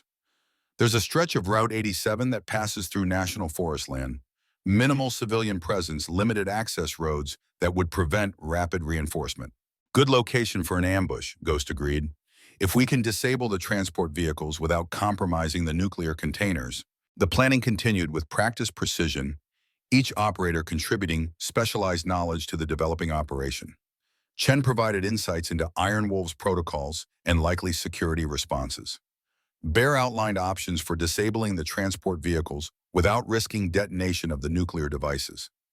Shadow identified optimal sniper positions along the proposed ambush route. Through it all, Ray found himself slipping back into the operational mindset that had defined much of his life, analyzing threats, developing counters, preparing for contingencies. The years of civilian life fell away, replaced by the focused clarity that combat operations had always brought him. As preparations neared completion, Maya approached Ray privately. "I owe you an apology," she said, her mismatched eyes meeting his directly. "You were right about protocol whiskey. I let personal history cloud operational judgment." Ray nodded, accepting the apology without unnecessary elaboration. "Kolzak has that effect. He knows exactly which buttons to push." He studied her expression carefully. "But when it matters most, you made the right call. Thanks to your reminder." She hesitated, then added, "Berlin seems like another lifetime ago. Different people, different war. Same principles," Ray observed. "Mission first, team always, ego never." The simple axiom earned a genuine smile from Maya, the first Ray had seen since discovering her true identity. For a brief moment, he caught a glimpse of the young operative he'd known in Berlin before decades of covert operations had hardened her edges. "Transport ready," Ghost announced, drawing everyone's attention back to the immediate mission. "Move out in 5 minutes. Full tactical gear, communications check before departure." The Desert Eagles moved with purposeful efficiency, loading specialized equipment into the pursuit vehicles. 3 modified SUVs with reinforced frames and tactical capabilities far beyond civilian standards. Weapons were checked and secured, communications systems synchronized, medical kits verified. As Ray performed his own equipment check, Ghost joined him by the tactical map. "You know this isn't officially sanctioned," the Desert Eagles leader said quietly. "If things go sideways, there's no extraction team, no official acknowledgement." "Would be surprised if there was," Ray replied, checking the action on his M4. "Some things don't change even after decades." Ghost nodded in understanding. Both men had spent careers operating in the shadows, executing missions that officially never happened. "There's something else you should know," he added, voice pitched for Ray's ears only. "The radiation exposure Maya sustained in Chernobyl, it did more than change her eye color. Medical prognosis gives her less than a year." The revelation landed heavily. Does she know? Since the beginning, it's why she pushed so hard for this mission. Kolzak isn't just the man who killed her team. He's the reason she's dying. Ray absorbed this new context with grim understanding. Maya's intensity, her single-minded focus on Kolzak, it wasn't just professional dedication or personal vendetta. It was the desperation of someone racing against their own mortality. "I'll stay close to her during the operation," Ray promised. "Make sure she completes the mission without sacrificing herself unnecessarily." Ghost clasped his shoulder in silent thanks before rejoining the main team. The final preparations were completed with the practiced coordination of veterans who'd prepared for countless similar operations throughout their careers. As they loaded into the pursuit vehicles, Ray found himself seated beside Maya in the lead SUV. No words were exchanged. None were necessary. Both understood the stakes and their responsibilities with absolute clarity. The convoy departed at high speed, following the tracking signals that indicated Kolzak's position with GPS precision. Behind them, Redemption continued its quiet existence, blissfully unaware of how close it had come to nuclear catastrophe, or that a team of aging warriors was all that stood between civilization and chaos. Ray checked his watch as Ghost accelerated onto the main highway. The nuclear devices had approximately 70 minutes of travel time before reaching populated areas. The Desert Eagles had perhaps 50 minutes to intercept them before civilian casualties became an unacceptable risk. The Arizona landscape blurred past as they pushed the vehicles to maximum safe speed. Ray found himself appreciating the harsh beauty of the desert. The stark mesas, the saguaro cacti, standing like sentinels, the vast open sky that seemed to promise endless possibility. If they failed today, this landscape would remain, but the people who called it home would not. "New development," Bear announced from the communication station. "Tracking shows the convoy has reduced speed and deviated from the main highway. They're taking County Road 1431, a service route through the National Forest." Ghost processed this information quickly. "They're avoiding population centers. Why? Security checkpoints," Chen suggested. "Highway Patrol has increased inspection stations near Phoenix since the Border Security Initiative last year." "Or they're not heading to Phoenix at all," Maya countered. That road eventually connects to a private airstrip used by logging companies. If they're planning air transport for the devices, the implication was immediately clear to everyone. Aircraft would allow Kolzak to distribute the nuclear devices far more widely than ground transport, potentially reaching targets across the country or beyond. Adjust course, Ghost ordered. New intercept point at the Forest Service Road junction. We need to cut them off before they reach that airstrip. The pursuit vehicles swerved onto a secondary road, following Bear's navigation guidance through increasingly remote terrain. The paved surface eventually gave way to gravel, then hard-packed dirt as they penetrated deeper into the national forest. Air support reports visual contact with target vehicles. Maya announced, relaying information through her communications headset. 3 transport trucks with motorcycle escort consistent with our intel. ETA to the private airstrip approximately 40 minutes. And our intercept time, Ghost asked. 25 minutes to optimal position if we maintain current speed. Ray studied the topographical map on the vehicle's tactical display, identifying the perfect ambush location. There's a switchback 2 miles ahead of the junction, steep drop-off on one side, rock face on the other. Single-lane traffic only. If we can establish position there, they'd have nowhere to go. Ghost completed the thought. No room to maneuver, no escape route except through us. He nodded approval. Perfect choke point. The plan developed with rapid efficiency, each operator contributing specialized knowledge. Bear outlined an approach using controlled demolition to block the road behind Kolzak's convoy once it entered the switchback. Shadow identified optimal sniper positions to eliminate motorcycle escorts without risking the transport vehicles. Chen detailed likely security responses based on Iron Wolf's protocols. Within minutes, they had established a comprehensive ambush plan that maximized their advantages while minimizing risk to the nuclear devices. The pursuit vehicles separated, each taking assigned positions that would enable a coordinated attack from multiple angles. Ray found himself with Maya and Ghost in the primary intercept vehicle positioned at the narrowest point of the switchback. As they established their position and prepared weapons, the reality of what they faced settled clearly in Ray's mind. Kolzak won't surrender, he observed quietly, not even if completely cornered. No, Maya agreed, checking the action on her Sig Sauer with practiced precision. He won't. The unspoken implication hung between them. Kolzak would likely trigger the nuclear devices rather than face capture, which meant their operation required perfect execution with zero margin for error. One-shot Ghost summarized, loading a specialized round into his rifle. Immediate neutralization of Kolzak before he can activate the detonator. Ray nodded grimly.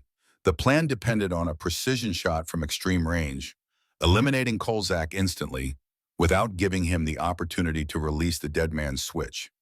It was the kind of operation Special Forces trained extensively for, but with nuclear stakes, even a 99% success probability felt inadequate.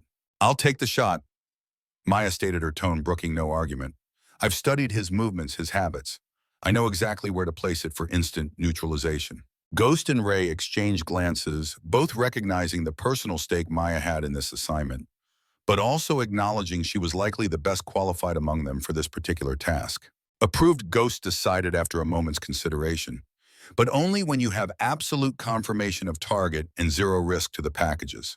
Maya nodded acceptance of these parameters, already moving to establish her sniper position on the ridge overlooking the switchback. The specialized rifle she carried, a Shaytak M200 capable of exceptional accuracy at extreme distances, represented the pinnacle of sniper technology. As she disappeared into position, Ghost turned to Ray with uncharacteristic hesitation. If this goes wrong, it won't, Ray replied with more confidence than he felt. But if it does, we've lived good lives. Done what needed doing when it mattered most. Ghost's weathered face creased into a smile that held equal parts fatalism and resolve. Damn right we have. He checked his watch. Convoy ETA 12 minutes. Final communications check.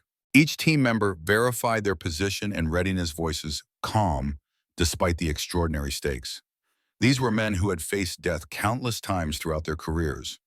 The prospect of one final confrontation held no terror for them. The waiting was always the hardest part of any operation.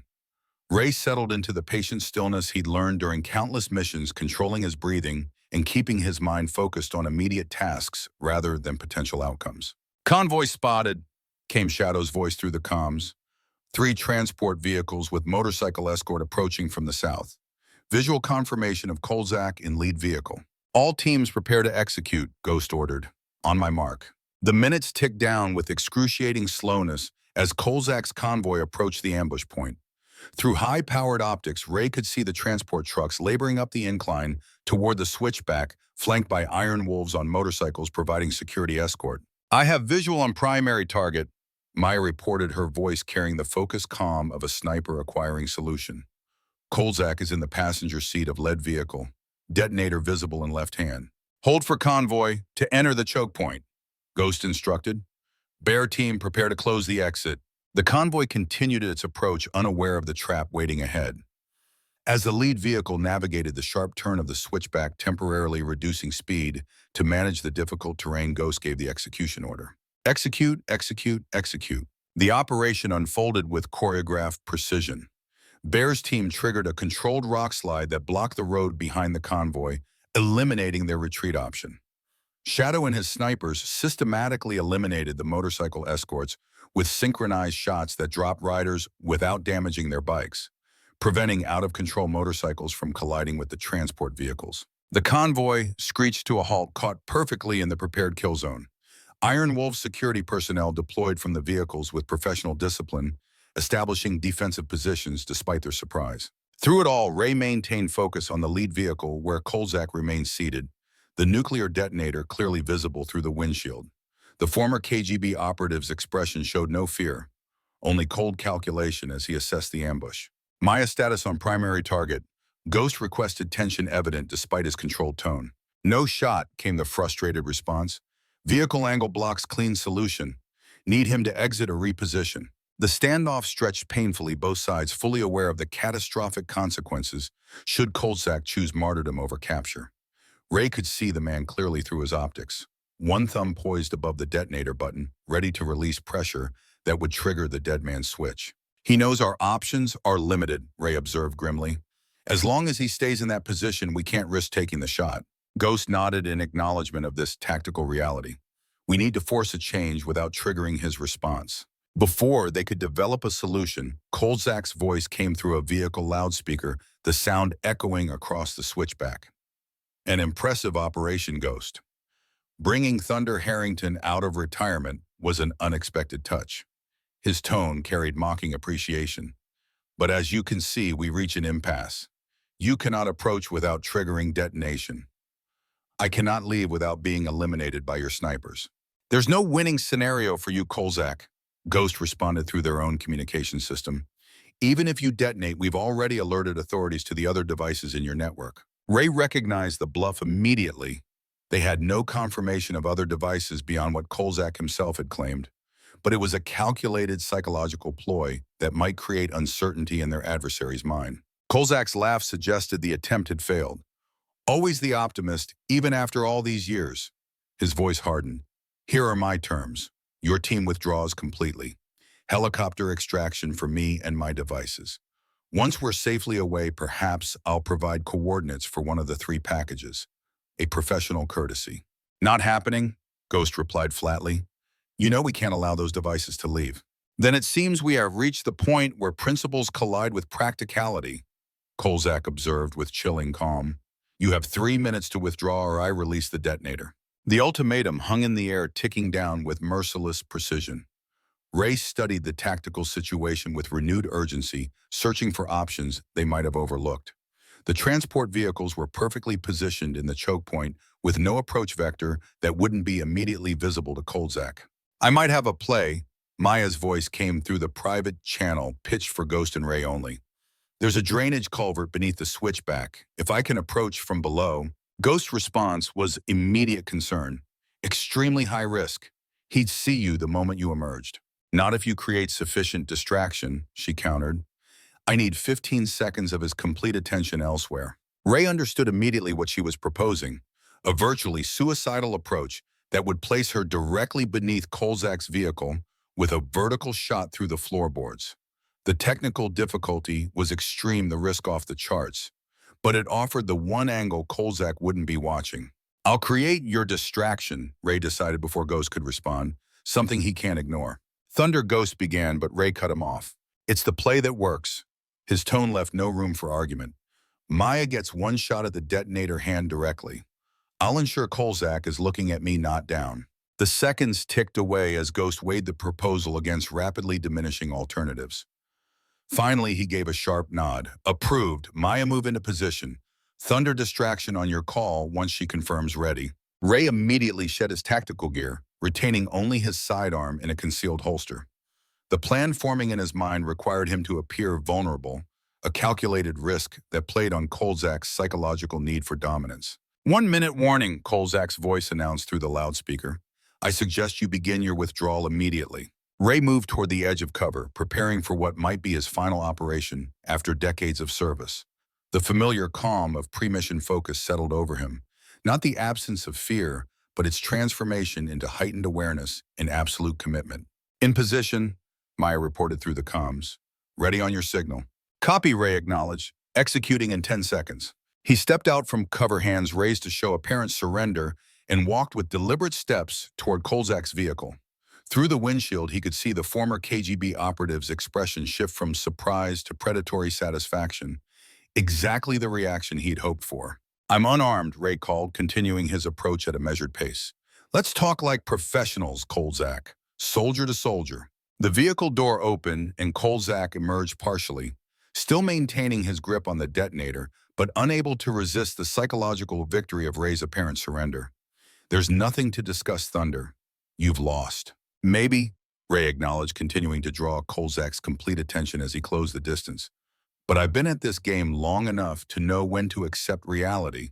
The devices are yours. I just want to ensure no unnecessary casualties. Kolzak's smile was triumphant as he fully exited the vehicle, still maintaining careful control of the detonator. The great Thunder Harrington reduced to begging. How disappointing. I expected more from a man of your reputation. Not begging, Ray corrected, stopping 10 feet from Kolzak. Negotiating, professional courtesy from one old warrior to another. The flattery worked exactly as intended, drawing Kolzak into the conversation and critically maintaining his complete focus on Ray rather than his surroundings. Through peripheral vision, Ray detected the almost imperceptible movement beneath the vehicle, Maya positioning for her impossible shot. 3 seconds, came her whispered confirmation through the comms. Ray needed one final distraction, something that would ensure Kolzak's attention remained absolutely fixed upward rather than down. Drawing on decades of operational experience, he made a calculated risk. You know what your problem is, Kolzak? He asked, deliberately shifting to Russian. You never understood that the Soviet Union failed because fear ultimately motivates nothing but resistance. The unexpected use of Kolzak's native language combined with the direct attack on his core ideology achieved exactly the reaction Ray had anticipated, a surge of anger that focused Kolzak's entire attention on Ray's face. In that precise moment, Maya took her shot. The sound was muffled by the vehicle, but the effect was immediate.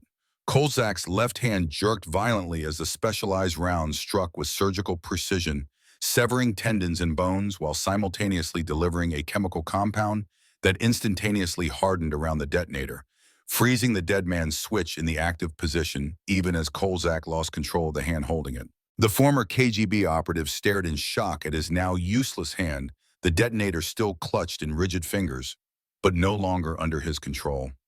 Before he could react further, Desert Eagle's operators emerged from cover weapons, trained with unwavering precision. It's over, Kolzak, Ghost announced, approaching with the confident authority of a commander who knew victory was secured. The detonator has been neutralized with a specialized epoxy compound. You can release it now, it won't trigger. Kolzak's expression transformed from shock to cold fury as he recognized the completeness of his defeat. Maya emerged from beneath the vehicle, her specialized rifle still trained on the former KGB operative, with unwavering focus. Agent Volkov, Kolzak acknowledged, a hint of genuine respect creeping into his voice despite his situation. The impossible shot. Perhaps I underestimated your team after all. You underestimated everything that matters, Maya replied, her mismatched eyes holding his with intensity that spoke of personal vindication long deferred. Honor, loyalty, the willingness of good people to risk everything against monsters like you. As Desert Eagle's operators secured the nuclear devices and detained the remaining Iron Wolves, Ghost approached Ray with quiet appreciation. That was one hell of a gamble, Thunder. Calculated risk, Ray corrected with the hint of a smile. Maya makes that shot 8 times out of 10 in training. I just gave her the window she needed. The operation transitioned to secure containment and extraction, with specialized teams from Davis-Monthan Air Force Base arriving to transport the nuclear devices to appropriate secure facilities. Through it all, Ray found himself watching Maya, seeing not just the determined operative or the skilled nurse, but the complex whole of a woman who dedicated her life to preventing catastrophes the public would never know had been averted. As the desert sun began its descent toward the western horizon, painting the landscape in hues of amber and gold, Ray found himself standing beside Maya at the edge of the switchback, gazing out over the vast Arizona desert. "What happens now?" he asked quietly, knowing the answer held implications beyond the immediate aftermath of their operation. Maya's mismatched eyes reflected the sunset as she considered the question. "The official report will indicate a successful interdiction of conventional weapons trafficking.